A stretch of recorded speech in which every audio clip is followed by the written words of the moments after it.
Lagi lang ninyong linisan ang bahay.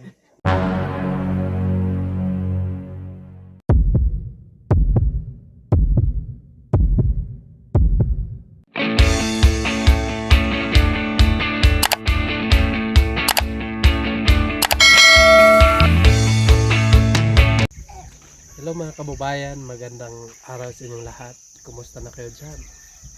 So, nandito ako ngayon sa bahay nila Jabelita.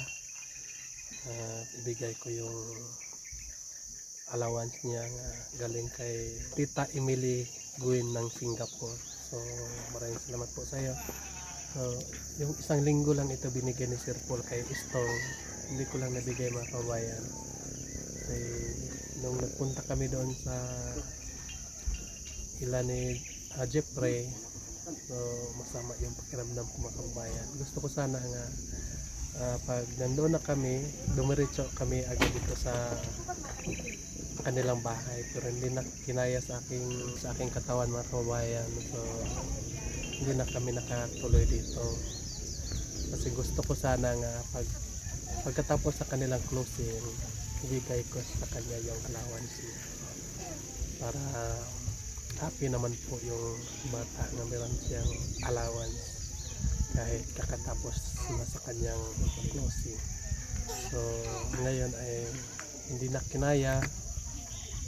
So 2 araw mga kabayan nga nagpapahinga lang ako doon sa bahay kasi hindi talaga kaya, masama talaga yung pakiramdam. Buti na lang ngayon ay okay na ako mga kababayan. So balik naman po tayo sa ating gawain. Dito muna tayo ngayon para ihatid natin yung allowance nila. So tara na. Ayo.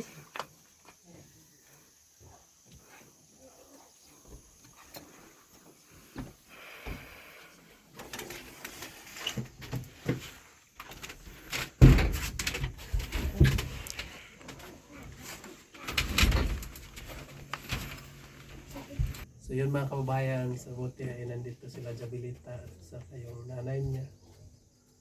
So kumusta yung buhay ngayon? Ayos lang?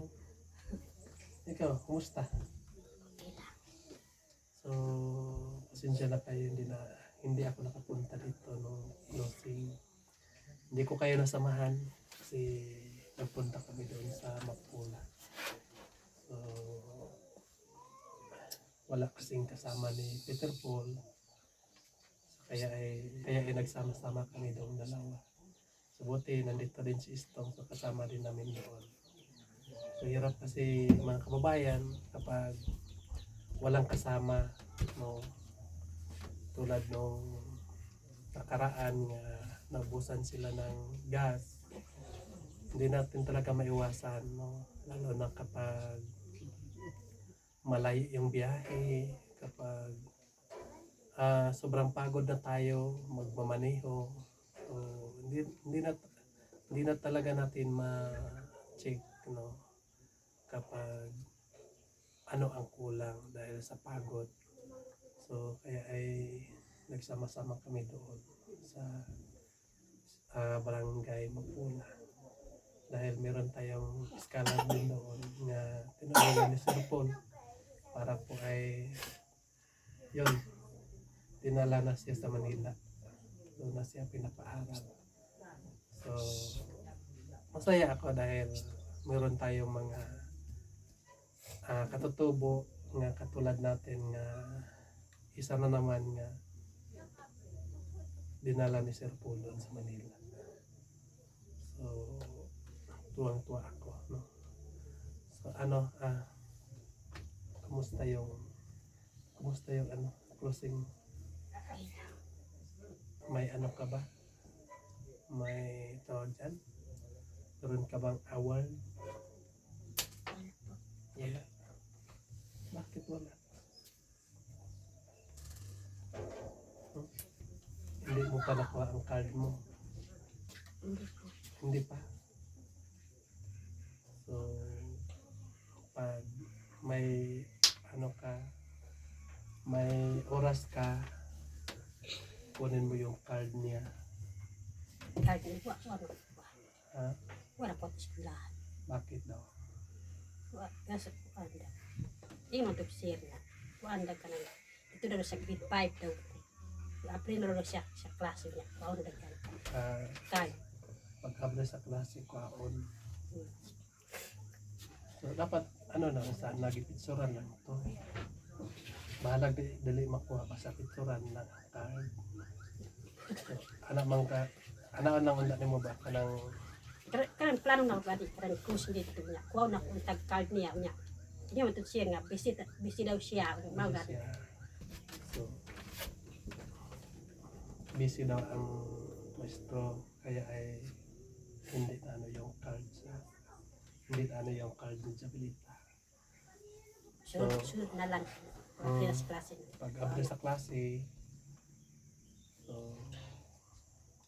sana makuha na yon.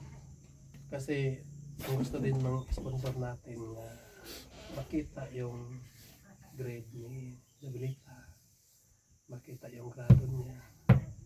Hirap naman po nga lagi silang tapos hindi nila nakita yung bata kung nagtarong bagid siya sa pag-eskwela, di ba? So, mas nindot niya makita nato kung nagtinarong bagid siya kung wala. Kasi diyan natin makikita kapag nagtinarong bagid siya sa eskwela, diya sa iyang grado. Nya karon kay wala pa man gyud, so muhulat na lang gyud ta. So sana ay pag abre ng eskwelahan, pagbukas ay makuha mo agad yung ano niya, yung card niya. Para din ay matutuwa naman po ang ating sponsor na makikita yung grado ng bata. Huwag natin tularan yung iba nga hindi magbigay ng grade nila. So, hindi tayo mahiya pag ano lang ang makuha natin. Basta ay tayo ay maging tapat lang tayo ng ating sponsor. So, kung hindi mo maintindihan yung tapat, dapat nga kanang maging totoo lang pa sa atong sponsor. Dili ta magbinot-bot sa iya. Ipakita na to sa ilahan nga kanang bisan kintay ubos ra ang grado pero gipakita gid nato sa ilahan ang grado. Pero nang hinaut pod ko nga kanang dili pod ubos ang grado ni Jabilita kasi buutan man ni si Jabilita. So lagi nating tatandaan ang allowance ni Jabilita ay pinaghirapan niya ng ating sponsor. No, hindi yan pinupulot kahit saan. Pinagpaguran yan para maibigay lang sa kanya. So kaya ay ikaw man yung mama, so ikaw talaga yung mag-encourage sa yung anak nga magpadayon dyan sa pag-eskwela. Para naman po ay masaya naman ang ating mga sponsor na makita yung grade, makita yung grado ng anak mo nga aangat siya, diba? So merong binigay ni Sir Paul dito nga allowance sa Jabilita nung isang linggo pa ito dito sa akin. Kasi lang po ay yung pagpunta ni Sir Paul dito ay hindi kami nagkita. So iniwan lang ito doon kay Stong. So pag-abot ko din, galing ako ng Bukid, so binigay agad ni Stong sa akin yung pera. So nalagay ng isip ko, sabi ko nga ngayong closing ko na lang ito ibigay kay Jabilita. Para naman po ay pagkatapos sa kanyang closing, so meron naman akong ibigay sa kanya para masaya ba. Kaso lang po, nung nandoon na kami sa mapula, ah, ano masama na yung pakiramdam ko. So kaya ay dumiretso na lang ako sa bahay. So sabi ko na lang sa isip ko nga palipas muna ako, magpaayos muna ako sa aking naramdaman. So ngayon ay okay na ako. So nakita na ninyo ako dito.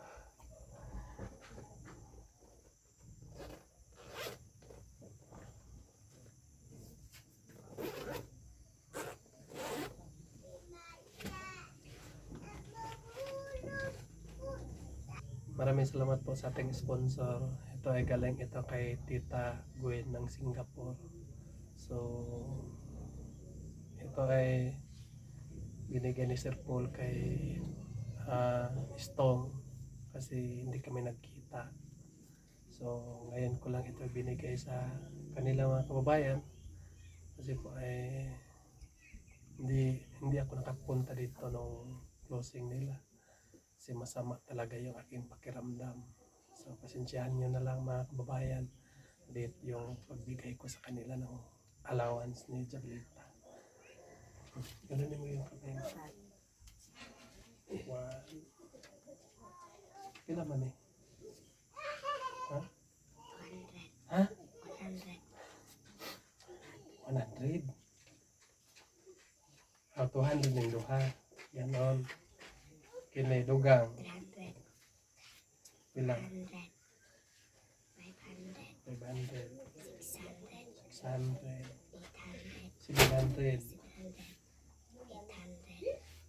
800. 1,000. 2,000. 2,000.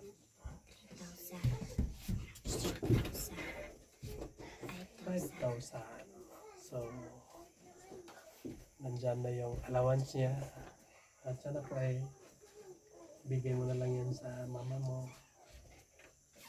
So, ikaw na lang ang mag-budget sa inyong ikaw na lang ang mag-budget sa allowance ni Jablita. Alam ko naman yung marunong ka na mag-budget. So, para hindi kayo mahirapan. So, dapat marunong ka mag-budget. Napakatangita na ba? Nag-ato mag-ari matos pagong dahiro dito. There is quad circle. Ato na ilang kuan Mama Maylin ato man to Jablita dito niya. Ingon man to Jablita nga. Ano ingon daw circle nga. Bisita daw ang iyang lipon sunod na liyan. Rin daw. Mga ito dire. O niya. Ingin na lang naku. Ikaw na lang ingon sa ako kung sa limo. Ano dire kay basig di ko makapanlipyo ba? Oo. Ingin na lang naku. Dili man ko kakuan po na kung kuan kay Sir Paul mangod dili man po siya mo sulti kung ano sa sila mo adto dire no kanang may bala na po nako nga mo subida ra sila dire so dapat gyud nga kanang kailangan nga ready gyud ta so dapat nga ready ta no limpyo gyud atong balay para na mo bisita dili ka nga magkapuliki og limpyo para dili kanang yun ana baka ang karon pa ka manglimpyo nga nanay bisita dili na yun ana Dili so man good dapat kay. Parehas man to sa una, kasabing sa una. Ingon man naganda ingon nga. Ani madaw kanang ikanon ra ato nga rin. Sumbag ni dani kung ba nagkuan niya kanang siya tiya mo nakawa ko diri. Kamadok tutok sa anti-serpon niya. Na naman nag-ani daw diri nga bisita. Wa jud pi pana kung diri wala jud mi kay. Ingon man to nga punso daw ni Jablita. Ang mangita daw sa yaha. Na parang ato dito mit sa alon kay nahadlok jud mi kay. Sapat ko serpo kay gisupag man tong dani kuan da. Importante siya. ay mo kadlok no kung nabitaw mga ingon anak na mga problema kinahanglan nga inyo gyud ang atubangon ayaw ninyo tagui ang tao nga naigugma sa inyo ha ayaw ninyo layasi ang tao nga nagmahal sa inyo ang pamilya ha? Kaya nga no sila si Sir Paul o katong mga sponsor, sila ang totoo nga nagmahal sa inyo. So dapat kung naamoy mga sala nga nahimo or sa imong bana nga nahimo, nanan nga ayaw ninyo taguhi ang atong mga sponsor, lalo na po kay Sir Paul, no? Kasi po ay nakaka-insulto po sa kanila kasi kayo pa ang binigyan ng opportunity nga maging maayos ang buhay, pero anong ginawa niyo, no? Naglayas kayo sa alon, tapos may bumisita dito si Sir Paul, yung kasamahan niya wala kayo, no? Nakakasakit naman po sa puso, di ba? So kung baliktarin natin yung sitwasyon, ikaw yung nagtulong sa isang tao, tapos pagpunta mo dito ay walang tao dahil natakot, baka pagalitan. So ang payo ko lang sa inyo, kapag meron kayong kasalanan, kapag meron kayong nagawa nga mali, so kailangan talagang harapin nyo para maharap nyo, so matapos agad yung problema. Huwag kayong magtago-tago, ano? So ang payo ko lang sa inyo ay yung nag-alala ka kanina, baka hindi niyo alam kung kailan pumunta dito ang sponsor ng Jabilita, baka hindi kayo makalinis sa bahay niya. Ang payo ko lang ay lagi lang ninyong linisan ang bahay, no? Kasi hindi natin alam bukas or sunod nga linggo or sunod nga buwan, no? Sunod nga taon ay pumunta dito ang sponsor ng Jabilita, di ba?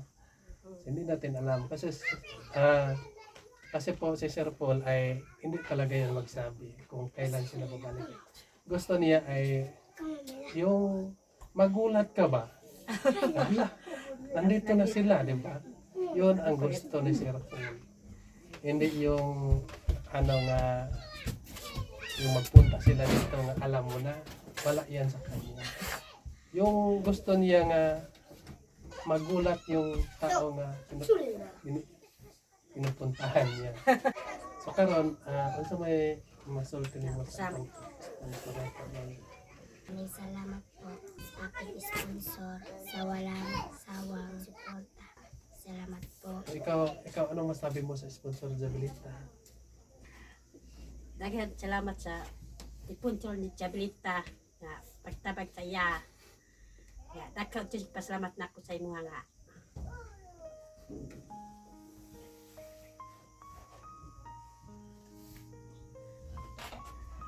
Ako pagtaban sa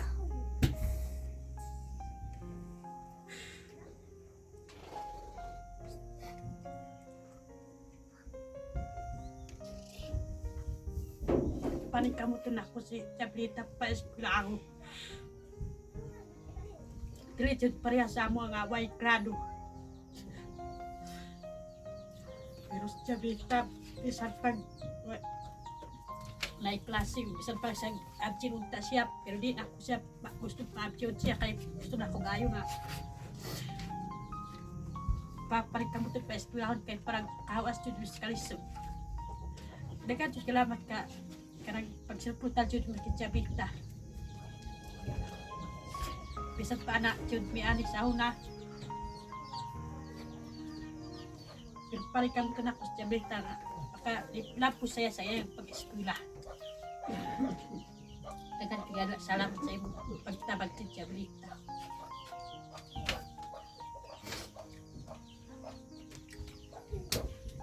Yun po mga kababayan, gusto po, maraming salamat po